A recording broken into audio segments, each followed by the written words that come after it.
The show has begun with Connor and Dom. It's the Decon Chamber. Ladies and gentlemen, boys and girls, Trekkies and Trekkers, welcome back to another episode of the Decon Chamber.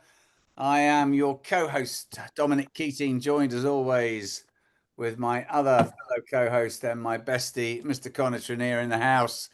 And we are joined today to talk about episode 15, Shadows of Pajem, with none other than the multifaceted, multi-talented, many-faced, wonderful actor, Mr. Jeffrey Combs is here. Hi, everybody.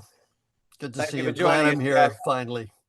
It's really nice. Yes, I mean, we are a couple of incidents to get to the picture, but we're here. But Oh yeah, always fun.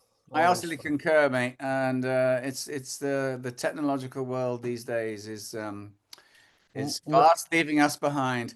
Let's talk about what we know, which is the wonderful art and craft of acting, which hopefully, well, we don't even hitting our mark and remembering our lines. Yeah, we just exactly, and now they're going to want to AI that, and God and bless. We'll never work again. We'll never, and We should remember that this is a sequel, pretty much, to the Andorian incident. Yes, and this episode is written by Mike Sussman and Phyllis Strong, and directed by Mike Vehar, who I think we all can recognize was a very unique director in the way that he did things. He was a lovely sort of Zen guy, never got flustered about anything. He knew what he wanted when he wanted it, and he just was like sort of, centered. Yeah, I remember him saying early on, because the episode that I think he directed first for us was Unexpected, when Trip gets pregnant. And I remember saying to him, he'd be like, listen, I only need these 4 lines. And I'd say... just as well, because they're the only ones I know. Right. That's good. Those are the ones that I learned. So. But come on, it's got to be fun, Con. Yeah, it is. But I'd say to him, I was like, look, I got to run into this. And he's like, well, go ahead, but it doesn't matter for me because Mike came from the world of editing, and he knew so very clearly. He knew when he would cut.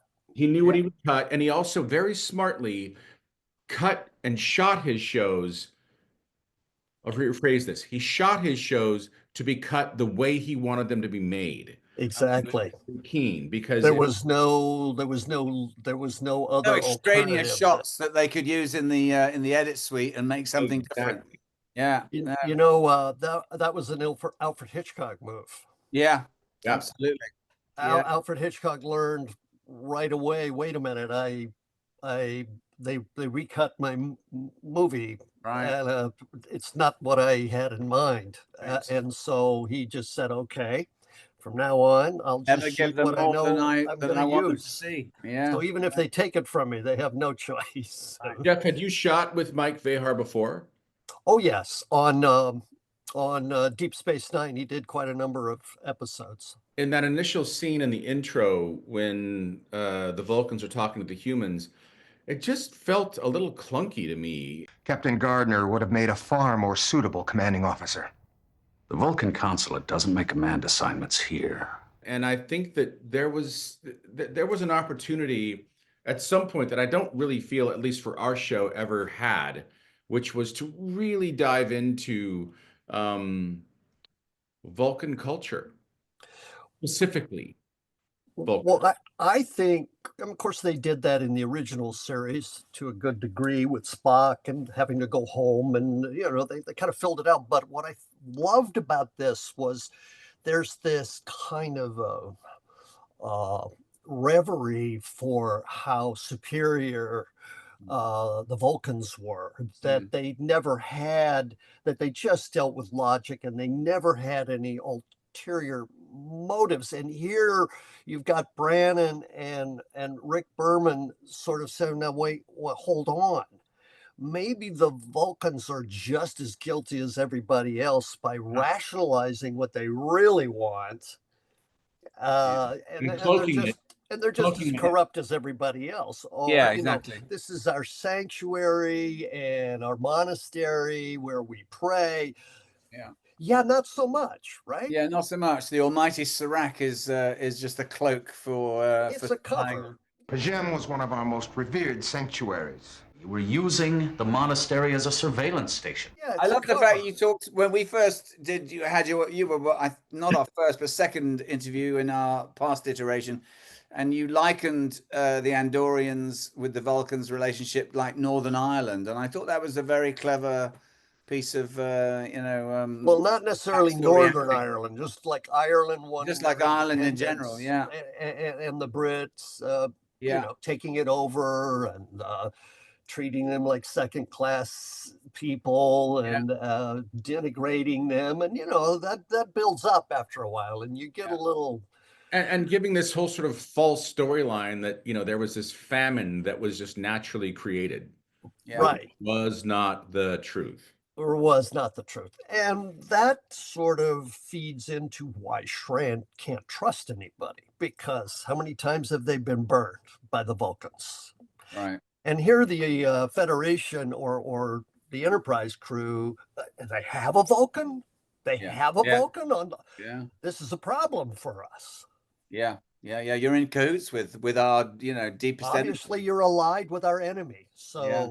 I don't much like you either, Yeah. right? Yeah, and to go further into that, really the goal for Shran is to eliminate a debt. Once he's free, my debt will be repaid in full. I think the culture of the Andorians is one of a lot of honor, and we keep our word. Unlike our enemy, the Vulcans, they'll lie and cloak it in a net of supposed logic, but Right. they're just as shifty as anybody else, maybe more. But so we really hold on to our my word is my bond. And it's real hard for us to trust anybody. I really like playing that kind of stuff. It was really hard to trust anyone after all of the turmoil that we've had with the Vulcans. Mm. Yeah. Mm. Yeah. Nice stuff with Gary Graham, bless his soul. May rest in Played Saval peace. so beautifully, didn't he? There was a time when your people sought our guidance. I regret that time has passed. He was a very devoted. There's Some one coming up stillness. where I torture him. All right. In a later episode, and he's a very devoted actor. Took his Yeah. work very, very seriously, and he was really good as He really Saval. was. Yeah, he had a great look and a real talent. And And another old friend of mine is also in this episode playing the other main Vulcan, Greg Itzen. You obviously made an error in your calculations. Please have Sub-Commander T'Pol ready to depart when we arrive. Greg, yes, Greg is Greg. What's his name? Greg. Gregory Itzen. Greg Itzen, ITZN. yes, yeah, that's right. Wonderful actor, and I knew him since I was a puppy. We Is did that right? theater. How come? Yeah, we did theater back when I was like 18, 19, 20.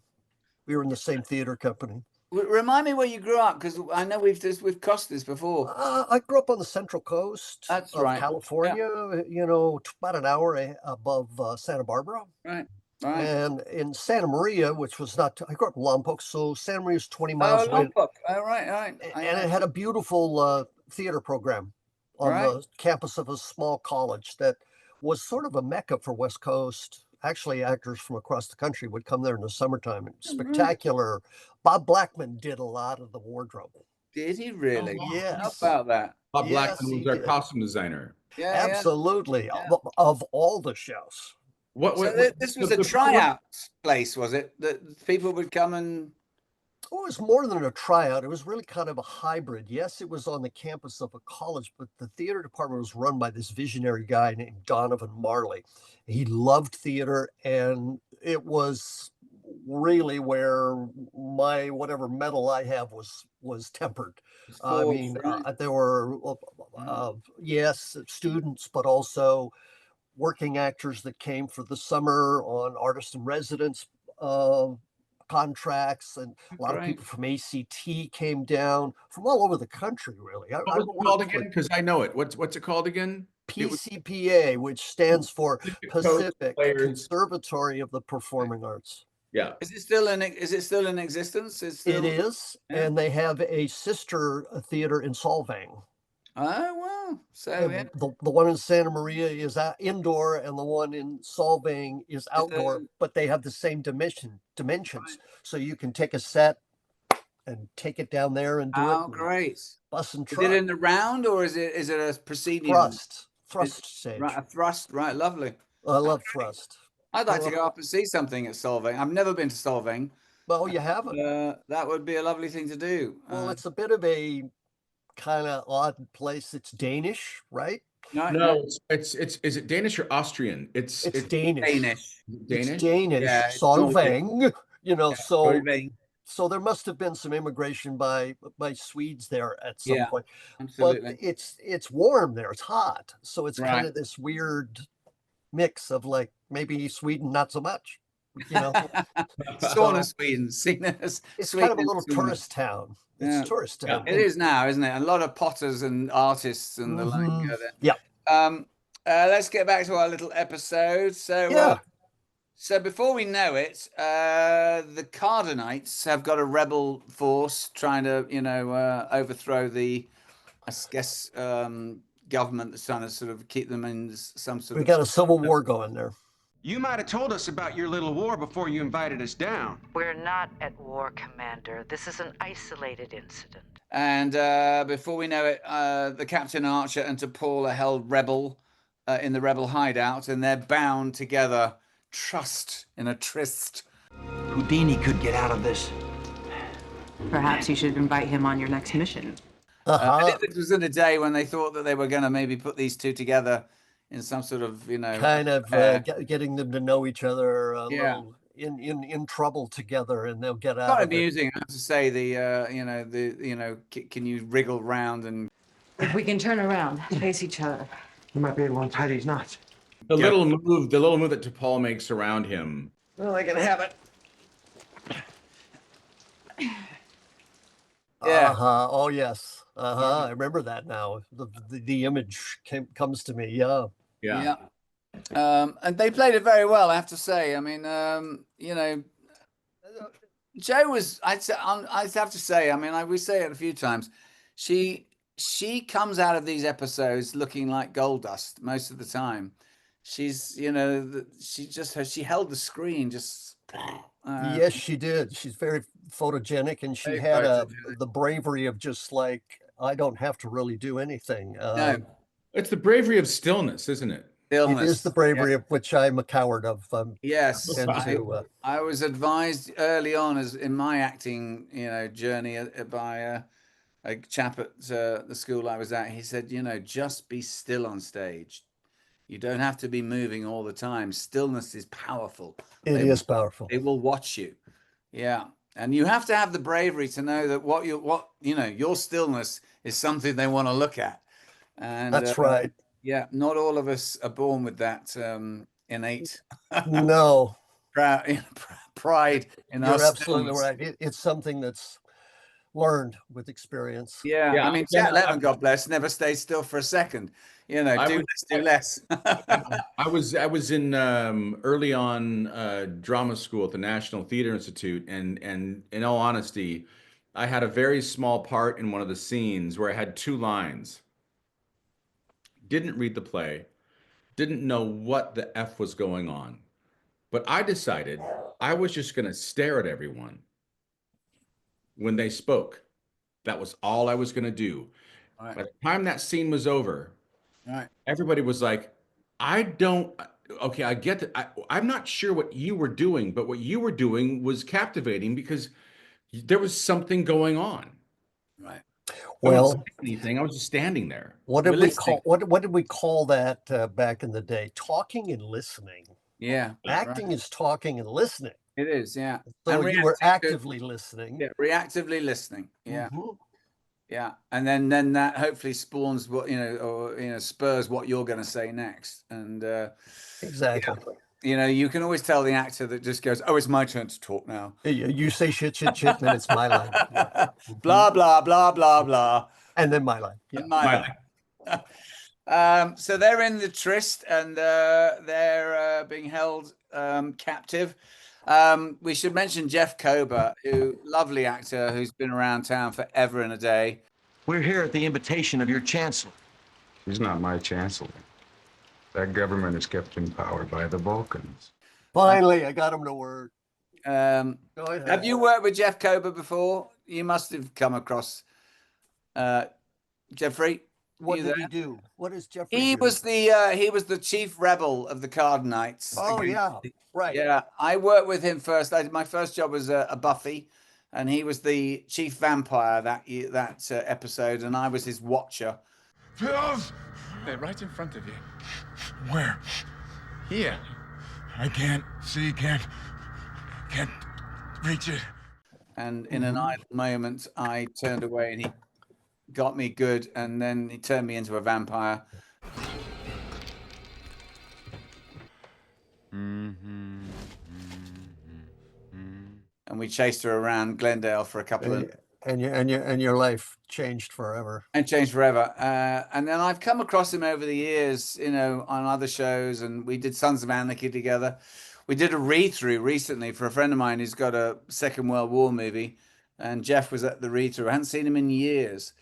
And then Connor, I know, saw him recently because he also does. Yeah, I saw him. It wasn't really recent. It was probably several years ago, where 7 or 8 years now, isn't it? He become a life coach. Yeah. And he'd been coaching some friends of mine, and I went to meet him at his house and talk about what he's doing. He's at the moment, I believe, he's on General Hospital or the other. Yes, he is. General Hospital, I believe. Yeah, yes, he never stops working. We got to keep working, man. You know, and he has a really sort of divine sense about what it means to be a human and an artist. And when I met him for that period of time, and I you know, we worked together, but I don't remember that at all. But when I was at his house, he's got a real incredible sense about what you're meant to do proactively in your life, in art and in everything. Yeah, he's a very spiritual guy, and a real jobbing and a journeyman actor. I guess I never got to really work with him on the episode. No, you probably know, because it was all the shootout stuff when we were when suddenly Malcolm arrives with the armory guys. Right. And but he really is. He's a real journeyman actor and supremely talented and very castable. That's the other thing about Jeff. He can turn his you know, his being to whatever you need him to be, and he's got a great face. He sort of has that sort of Steven Tyler. Yeah, Steven. He looks like a sort of an actor, Steven Tyler. Right. Yeah. Right. Sort of the you know, Vaughn is like that. I mean, Vaughn Armstrong has been and played 12 different roles in the Star Trek universe. I mean, yes, he has indeed. Remarkable. So then when you come in around Act 3, Act 4, don't you? It's a great entrance. Yes, it is a great. I noted that in my notes. What a great entrance! Talk to us about great that. entrance that was. You should have listened to the Vulcan. He warned you against doing anything foolish. What the hell are you doing here? Looking out for you pinkskins. Yeah, he sort of told me, okay, they're going to be using these Andorians for a while because they're taking great care to do things like that, you know? Right. Who was your partner in that? At least 4 inside the compound, 2 more up on the wall. He was in the first episode. Yeah, I always forget his name. I'm terrible. You know, I do too, because I tell you what, I figured those guys would be around for a while, because in Andorian Incident and in this, I think I had sort of the same little crew around me. You did. And then they never showed up anymore. Right. And then they were like jettisoned, or they decided that was way too expensive, maybe, to have that many Andorians around. And, you know, you never see those guys unless they're in makeup. Right. They're made up somewhere else, and then you meet on set. It's just kind of like, And also, and so, you know, I remember Jeff Lewis was our makeup guy and your makeup guy. And he did my makeup, yeah. And you guys, because of the hours that it took to put it on and take it off, and you living out where you do, you'd stay with Jeff. I stayed with him one time. I stayed with him one time because of the hours involved. And we went really, really late, and a forced call, which you guys maybe sofa call. A new couch. The new couch call. Yeah. And so it was like, man, I don't want to drive all the way home to come in. And Jeff said, well, I've got a guest house out there built, by my garage. You just stay there.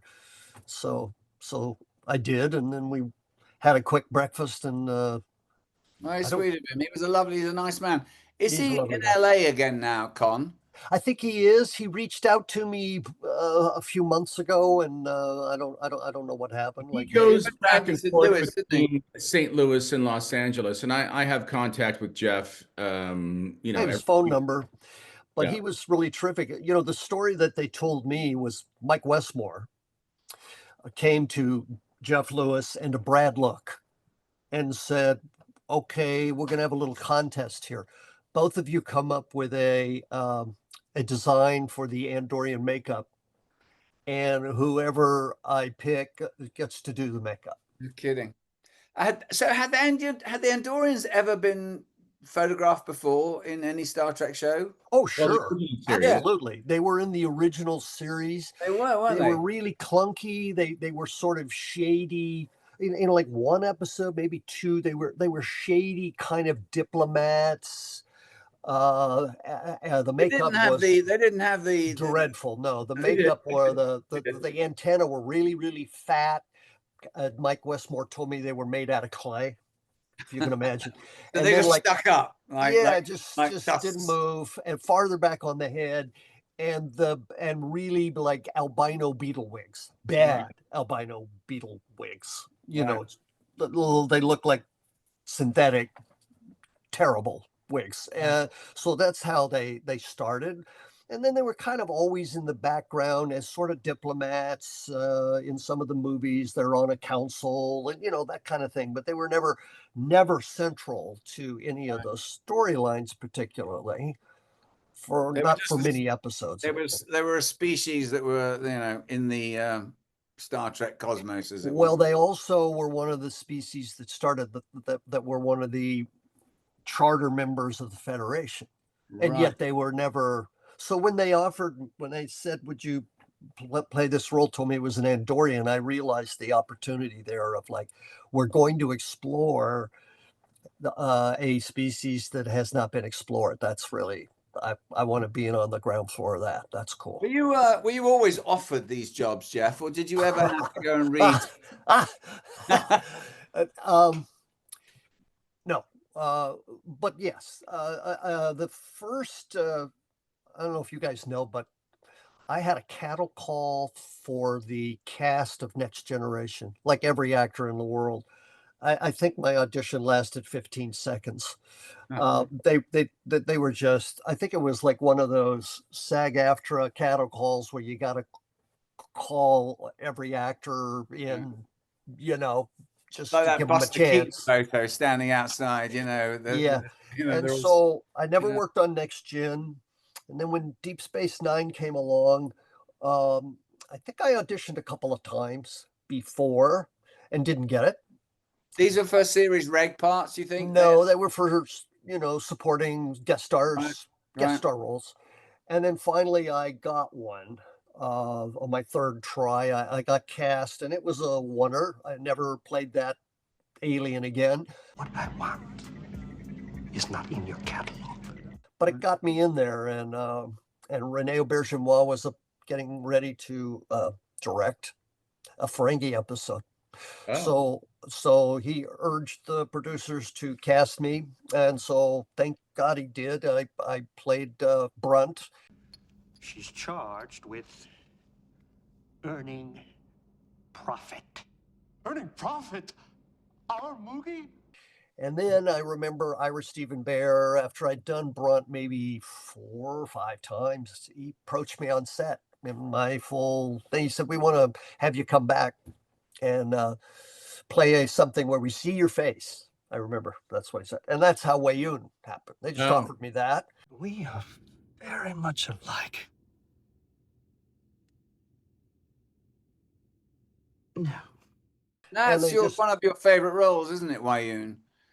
Well, I think it's a real neck and neck between Weyoun and Shran. Shran, right. I think Shran's Good more part, complex and more passionate. Got an edge to him. Yeah. And there was more things to play there, it seems to me. Yeah, well, Weyoun was a political sort of, dance rather than, Yeah, Right. Shran's role was more engaged in the thrust of our entire show, as opposed to like being a side story on anything. He wasn't. He kind of harkened back to me immediately as sort of the energy or style of the original series. Mm-hmm. In a way. Yeah. And I loved how they chose to militarize the Andorians. Before that, they had never been depicted that way. They were more like sleazy diplomats. Right. They became freedom fighters, if you will. Yeah. Yeah. Well, they were fighting for, their home planet and their influence around them, and the Vulcans were encroaching. Yeah. And in hindsight, what do you think you would like to have seen? We can all say this because our show didn't go 7 years, but like to have seen Shran evolve into. Well, Manny Cotto said in an interview that if there had been a 5th season, I would have been a series regular. Yeah. Right. Which makes me see that I would have been on the bridge with you guys. Maybe I would have gone on away, and I would have been part of the series regular storylines. Either I'm in charge of the ship while everybody's away, or I'm down there with you or both of you, or that would have been a lot of fun, man. I mean, would have been great. When you get into the weeds of what could have been, I know woulda, shoulda, coulda. I know it's depressing. I can't really look at it because it really kind of, it's the one that got away. Yeah, in a way. I hear you, man. Yeah, it's we were robbed, and we were robbed, and I feel especially frustrated because I really felt that Enterprise found its voice in that 4th season, and it was kind of too late. You couldn't say, wait a minute, they've really hit their stride, and that's the case with all of the series. That's what I don't understand. It takes a while for these shows to really find their voice, and they just didn't give us time. They didn't give us time. What would have been the implications of us becoming a syndicated show, having been a network show for a network was now, going down the proverbial? Could we have syndicated? And I know there was some talk about going to Vancouver, but Scott wasn't up for that, and he got interesting. Yeah. Why? What? That sounds like it's a cost thing. And we weren't a cheap show. I mean, these shows weren't cheap. No, you spent a lot of money on the Xindi arc. I know that. And all the green screen stuff and all the CGI stuff was super expensive in those days. I mean, our shows cost $3 to $3.5 million, and on a big one, a $4 million job. That's a small movie, man. I mean, it's for 40 minutes of TV. So I just think they pulled the plug. And Mr. Moonves had no interest in this show. He didn't, he didn't like Star Trek, didn't commission it. There you go. He wasn't getting any accolade from it. Like it wasn't his idea, therefore it's not his baby. Having been involved in shows that were syndicated versus ones that were not, you've done both of them. Was there a difference in? I guess. Deep Space Nine was really kind of a hybrid because of course, that was syndicated, but the problem was that Ira's vision was, when they say syndicated, it doesn't matter. They should be standalone episodes so that when they go into it, they don't have to worry about order and all that. So they really pushed back on Ira because that wasn't the way he saw it. He saw it as a chapters in a long saga. And I think that he was visionary because now that's exactly what streaming is. Yeah, no kidding. And so you have to watch Deep Space Nine in order, which was really, really challenging in those days because it was syndicated and a lot of episodes were preempted by other things, events and stuff. High school football in Texas. Yeah, exactly. So it was really hard to keep your footing and know what was going on because, I missed, I didn't see last week's episode. It was preempted and what's going on here? I don't want to know what they're talking about. So it had real challenges, but it went 7 years. So I don't really understand. I don't understand. Well, I think, I mean, I have to say, I mean, some of the things I'm starting to understand that, I just thought we had an audience that would just watch Star Trek, and that unfortunately is not the case. They're a little more discerning than that, sadly. Well, we had the lifers. We did. You did. But we didn't get the numbers that were going to keep UPN alive. Right. They were floundering, man. I mean, do you remember? I mean, they didn't know whether they were becoming the African American network, and they couldn't decide on what they were. Big loaf of white bread in the middle of their programming called Star Trek, and it was tricky, And then the sort of rot set in when Rick starts getting notes from Dawn Ostroff that Mumvis had put in charge of UPN about how to run his Star Trek show. You can imagine how that went down. Yeah, I'm sure that Monday was morning in Rick's office. a big success there. Yeah. He'd done 4 shows or 3, it's like, tell me how to run my show. I know. Well, that tends to be the case when there's a new captain on the ship. It's like we're not doing it the old way.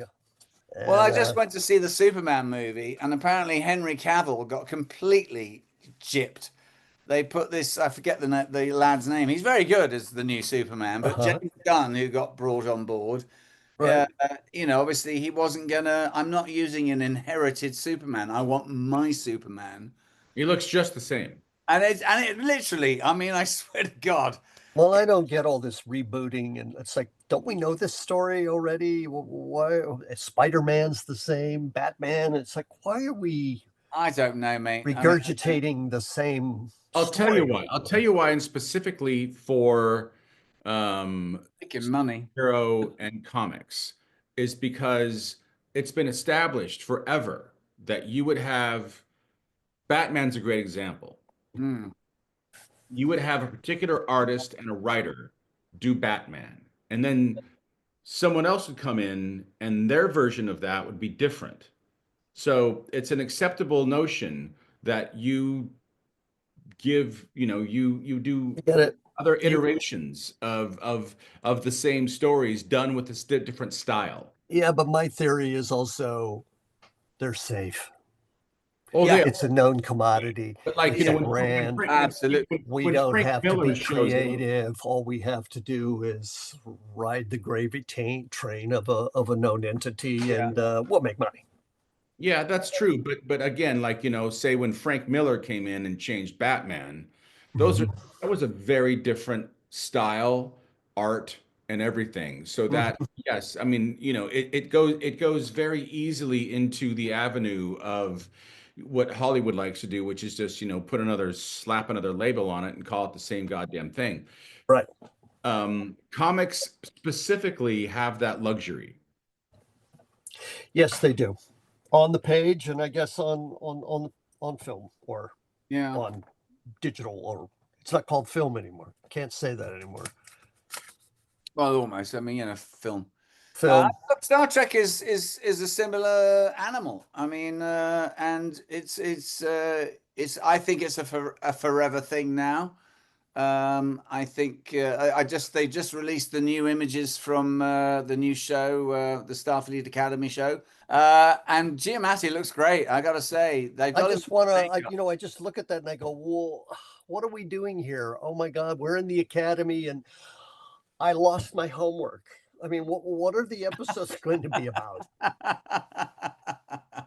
I don't know what they're using a slide rule, and the only thing that they can do is, oh my God, class is canceled because we have to go to pass space her a to note in war. study hall. It might be why they held off on this for about 30 years. Yeah, really. Yeah, it's been around. Talk about this one for a long time. Yeah. And Picardo is what? Probably is a teacher, right? He's a lucky fucker, is what he is. Yeah, well, he's also got some chops, but he's got a lot of chops. He's also a computer, right? Yes, yeah. He's can't kill him. Yep. Yeah, can't kill him. We should talk a bit more about our episode. Just looking at some of my notes. So they get rescued, Archer and T'Pol, from the firefight. The Vulcans are rigid in thinking about the failure to value T'Pol's service. Saval, Gary Graham, acknowledges her loyalty and grants her a temporary reprieve to remain on the ship. I'd say the odds are pretty good you're going to be with us for a while longer. And that, in her staying, deepens her connection to the crew. And this is the beginning of T'Pol becoming, it's the big question, isn't it? It gets addressed around this time in the first season about her Vulcanness and her desire to maybe open up. Yeah. Right. Evolve a little bit. Yes. Maybe. To evolve. Yeah. Yeah. I like this episode too because it does sort of, in a way, explore the Andorians' sense of, you basically came to our rescue in an Andorian incident, and in our culture, that means I owe you. Yeah. And I love how you say, Jeff, that you say, I haven't slept well. I haven't slept well since our encounter at the Vulcan sanctuary. Yes. That's a lovely little, I love that. I haven't slept well. I haven't slept well. I haven't slept well. Plaguing me that I owe you. But because I haven't, that's why I haven't slept well, because they don't like, Andorians do not like owing any favors to anyone. So if you're beholden to someone does something for you, you're honor bound to equalize that, I don't like being indebted to anyone, least of all your captain. And then point out to them that we're even. My debt is repaid. Yeah. Right. Yeah, right. And now all holes are off. It's all barred again. But we do get inklings of the evolution of Andorian human relationships here, in that because of Scott. Let's talk Scott. I mean, he's solid as a rock, but that I think I can trust these guys. I have such a thin skin to trust anyone, but man, just hope may spring eternal if this maybe I can trust them. Yeah. And that's a big step. Yeah, and you keep coming back. Thank God. We got to have you back when we come to some more Shran episodes. We have some more episodes coming up. Yeah, some really good ones too. And it's good to see you, man. Are you going to be in Vegas? Definitely. We're going to be there just Sunday. I got, the Rat Pack and everything. Maybe you guys are going to be gone by the time I'm there. Actually, they're nickel and diming us with the hotel rooms this time around. Yeah, I heard that. We're flying in Wednesday morning and leaving Saturday night. And you feel the love. And you feel the love, don't you? You feel the love. Yeah. Are you going to Orlando?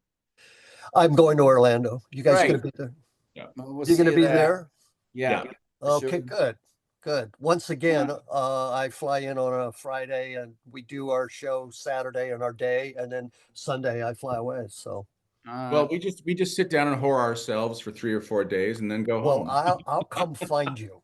Okay. I believe you said that.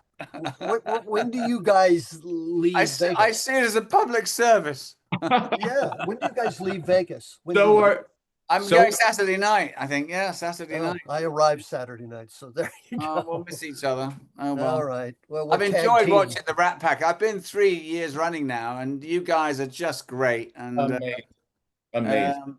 Really, we should give that a moment's. Well, I appreciate that. We accolade. sure are a little brotherhood there, and we have a real good time. We get along, and don't know how much longer we'll be doing it. Frankly, Is Max going to be there this year, or is Max will be there? Oh, that's wonderful to hear. That's really good.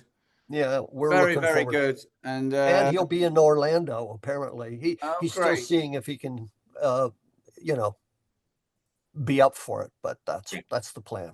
You guys are amazing. You really are. It's it's a polished show. And out there, if you've not seen the Rat Pack at a convention, do yourself an absolute favor. Yeah. And because I know you guys wind up typically doing the end of a show and end of a convention. Yes. But people, stick around because it is not to be missed. It's always sort of disconcerting when I'm there on a Sunday and I go down the elevator and people got their suitcases and they're heading out. And I'm like, but you're not going to stay until tomorrow and see. Well, they're missing out because it's a really, really polished show, and the songs are fantastic. They're poignant, they're moving, and they're hilarious. And we try to do it all, Yeah, really you laugh, you cry. Very good job. And Johnny Phillips as a sort of, I don't know, the Ed Woolsey sidekick is hilarious. I just heard a joke. I talked to Ethan and I told him, you guys want to hear a joke? He might not tell this joke. Wait a second. You actually heard a joke from Ethan? No, to tell Ethan. Every time I hear a joke, Ethan needs to hear that joke. So here's the joke, and then I'll leave you guys, right? Guy goes to Vegas and he meets this ravishing woman. She's gorgeous. And they hit it off right away. They are just harmonious and laugh and they cry, and the food is lovely and the drinks are flowing, and it's just one of the most incredible days and late evenings. And of course they wake up in bed together in the morning and they really kind of don't remember what happened, but they do notice that there's on the side table a marriage certificate. And he goes, wow, okay, well, wow, I'm willing, hey, listen, I'm willing to give this a shot, but I feel I have to tell you something. It's very, very important to me. I love golf. Golf is my world. It's the center of my life. I watch it. I play it. I bet on it. I can't live without golf. It just encompasses my life. So if you can accept me for who I am and my golfing, I'm willing to stick with you on this. And she says, wow, that's amazing. That's so touching that you want to kind of open up to me that way. I have a confession to make to you. And he says, okay, this is good. Okay, what is it? She says, I'm a hooker. And he says, oh, well, okay. Maybe it's your grip.